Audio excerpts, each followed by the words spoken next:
जीवन में, दिन लेखा के अंदर में है, वही दिन सार्थक है। क्यों?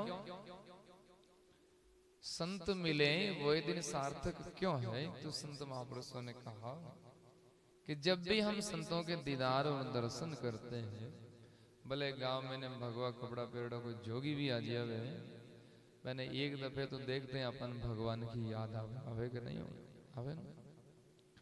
तो जो दिन परमात्मा की याद में बीता है, परमात्मा के स्मरण में बीतता है, वो दिन सार्थक दिन है, वो दिन लेखा के दिन, बाकी सब लेखे जाए। तो इसलिए रविदास जी महाराज कहते हैं, माने जिन दिन संत मिल जाए वही दिन लेखा। क्यों? जलमाई कुंभ कुंभमयी जल है जलमाई तरंग समाई, वही दिन लेखा में, माने जिन दिन संत मिलाए वही दिन लेखा में। संत और परमात्मा कैसा है? संत और परमात्मा अद्वैत है। परमात्मा में संत में कोई द्वैत नहीं, अद्वैत है, वो दोनों अलग अलग नहीं, एक ही। कैसे? जैसे बर्फ और पानी एक ही है। गरीब साहब कहते हैं कि साहिब से सदगुरु भया, सदगुरु से भय साध, ये तीनों अंग एक है, गति मति अगम अगाध। साहिब से सदगुरु भई, साहिब नाम वो परमात्मा, परमात्मा से गुरु महाराज सदगुरु हुए, और सदगुरु से संत हुए।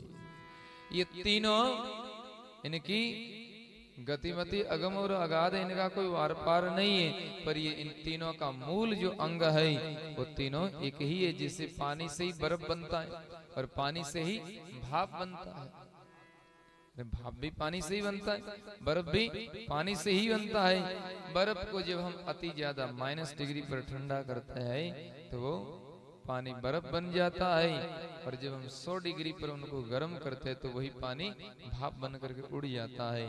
लेकिन वो भाप है तो भी वो पानी से ही उत्पन्न हुआ है, उपादान कारण पानी ही है। और बर्फ बनते ही वो अलग हो जाता है, उसका रूप रंग आकार भी अलग हो जाता है, और ठोस हो जाता है, उसको हम बर्फ कहते हैं। लेकिन वो बना कैसे है? पानी से। और जब भी भाप वापस ठहर जाएगी तो पानी में ही परिवर्तित होगी, और बर्फ जब वापस घुल जाएगा गर्मी से पिघल करके वापस वो पानी में ही समाएगा। ऐसी जैसे बर्फ, पानी और भाप ये तीनों एक ही है, ऐसे संत, परमात्मा और सदगुरु ये तीनों एक ही है। इसलिए महापुरुषों ने कहा कि फर्क क्या? बस इतना ही फर्क है, जलमाई कुंभ कुंभमयी जल है जलमयी तरंग समाई, वही दिन लेख।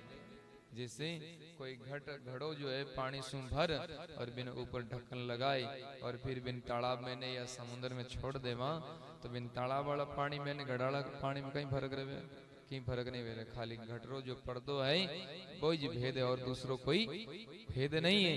ऐसे ही वो परमात्मा निराकार है, और सदगुरु जो है तन रूपी घट के अंदर में निवास है। ये बस घट के पर्दा का ही फर्क है, और कोई फर्क नहीं है। जलमाई तरंग समाई, वही दिन लेखा में। जैसे तालाब पानी होता है, पानी और पानी से पानी की तरंग जो है अलग नहीं रहती। जो पानी में लहरा उठे तालाब में, देखने में भी अपन लहर देखे, आप भाषा में भी कहवा सा पानी में लहरा उठे।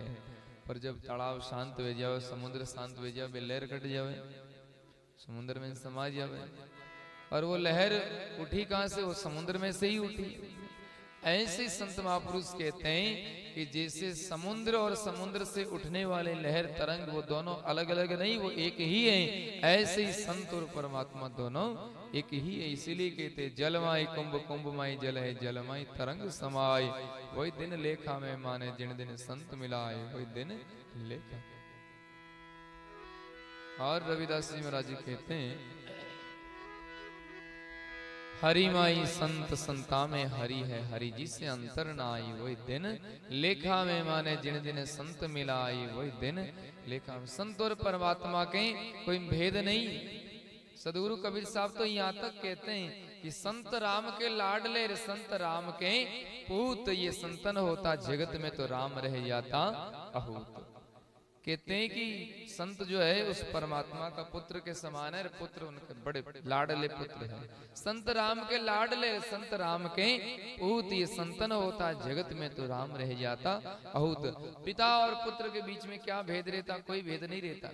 बेटा बाप की फोटोकॉपी है, बेटा बाप की प्रतिलिपि है, फोटोकॉपी है। ऐसे ही संत जो है उस परमात्मा का ही स्वरूप है। इसलिए तो दानाराम जी महाराज कहते हैं कि साधु है स्वरूप हमारो और अरस परस सुध सागे, दानाराम संतन की महिमा श्रीमुख कहत अथागे। अर्थात वे कहते हैं कि भगवान भी अपने मुखारविंद से संतों की महिमा करते हैं। इसलिए कहा कि संतों में हरि रे हरि माई संत है, हरि जी से अंतर नाई वही दिन लिखा। जिससे गर्भवती माँ और गर्भ में रहने वाला बालक दोनों एक होता है, अलग अलग नहीं गिने जाते हैं। जब भी हम गर्भवती माँ की सेवा करते हैं तो गर्भ में जो बालक है उनकी सेवा अपना आप हो जाती है, अलग से नहीं करनी पड़ती है। ऐसी संत और परमात्मा दोनों अलग अलग नहीं है, वो दोनों एक है, अद्वैत है। अंतर्यामी गर्भगति साधु सुंदरी माई, रज्जब पोखे एक को और दोनों पोख्या जाए। रज्जब जी महाराज कहते हैं जैसे गर्भवती स्त्री की हम सेवा करते हैं तो गर्भ में जो बालक है उनकी सेवा अपना आप हो जाती है। ऐसे ही जब हम संत सेवा करते हैं, हम गुरु सेवा करते हैं तो उसमें परमात्मा की सेवा को अलग से नहीं करनी पड़ती, परमात्मा की सेवा स्वतः ही हो जाती है। इसलिए रविदास जी महाराज और आगे लिखते हैं वाणी के अंदर में कि संतारा चरण कमल रज वंदत और चरणा में रेऊ लिपटाई वही दिन लेखा में। अरे माने जिन दिन संत मिलाई वही दिन लेखा। संत तो वंदनीय है ही है, पर कहते हैं कि संत जिस भूमि में निवास करे वो भूमि भी वंदनीय है, और संतों के चरण जहां जहां पड़ते वो पद चिन्ह है, पदों की जो रंज है वो भी वंदनीय है।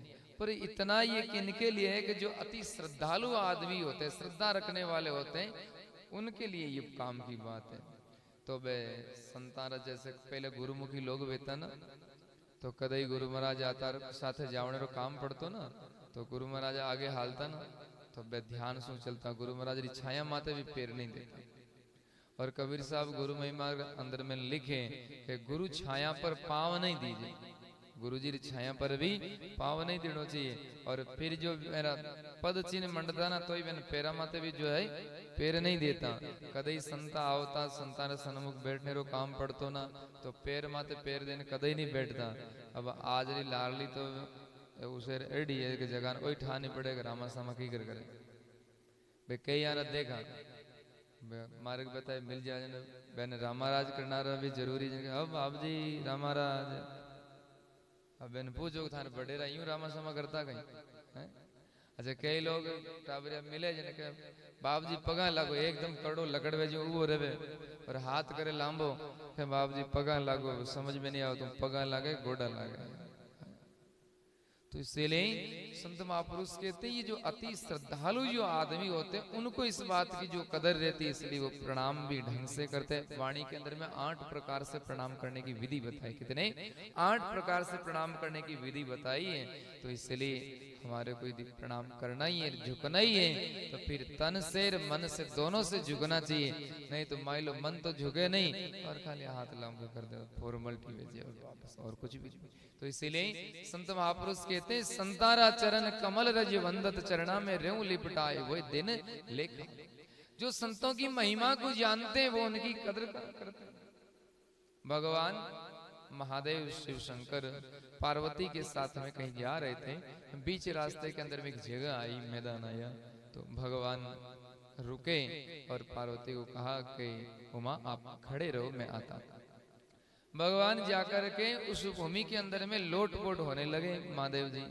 तो उमा पार्वती ने कहा भगवान या न तो कोई शमशान की राख दिखाई दे रही, फिर आप क्यों लौट रहे हो यहाँ पे? तो कहा हे पार्वती तू नहीं जानते ये भूमि जो है तीर्थ है, ये भूमि और तीर्थ है, तीर्थों में भी सबसे उत्तम तीर्थ। बोले क्यों? क्योंकि ये वो भूमि है, इस भूमि पर किसी समय में संतों ने बैठ करके साधना की, भजन की, तपस्या की, इसलिए ये भूमि पवित्र है, तीर्थ भूमि से भी उत्तम है। इसलिए तो कहा कि धन धन स्थल भूमि का जहाँ संत विराजे आए, जग जीवन पावन भाई सब मिल गोविंद।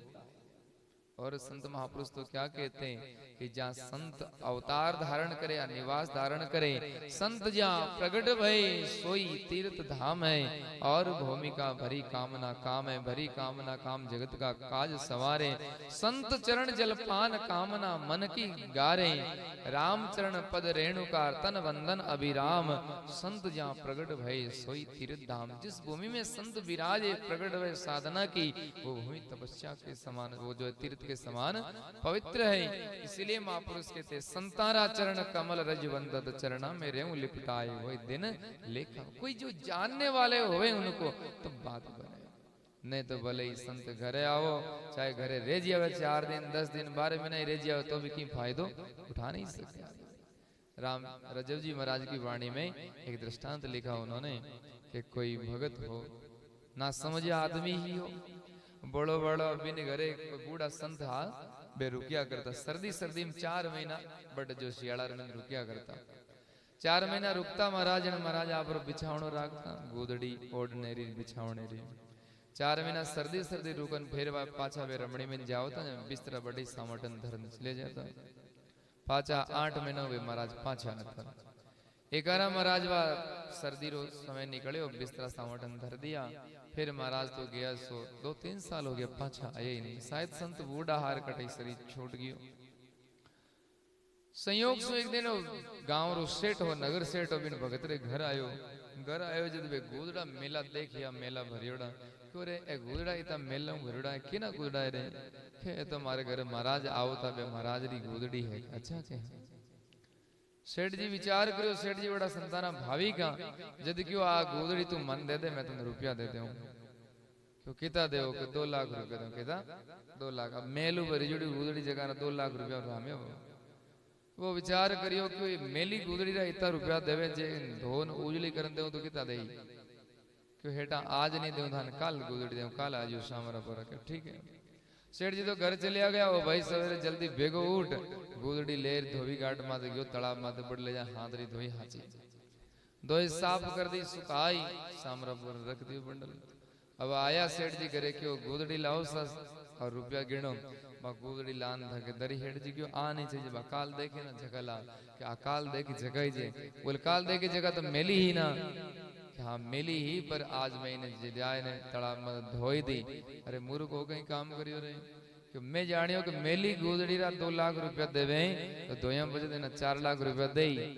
क्यों मूर्ख एड़ा गोदड़ा तो मारे घरे ही गणा ही पड़िया, खूब पड़िया में पैसा जो कीमत गोदड़ा री को दे, तो कि गोदड़ा रे मैंने संतान चरण रंज लागोड़ी बिनकी में कीमत दे। तो इसलिए रजब जी महाराज ने लिखा क्या, संत चरण की लोवड़ी ने रुपया धाम्या लख दोई, अकल भी उना धोई दी कोडी बटी न होई। बिना अकल को आदमी हो धोई दी तो न कोई कोडी बटी न कोई बात। इसलिए संत महापुरुष कहते हैं कि जो जाने वो उनकी जो है इस प्रकार से जो है कदर करता। तो महापुरुषों ने लिखा और कि कह रविदास संतारी ऐसी महिमा, और कोटि कर्म कट जाए वही दिन लेखा में। अरे माने जिन दिन संत मिलाए वही दिन लेखा में। बोलो सतगुरु दयाल की।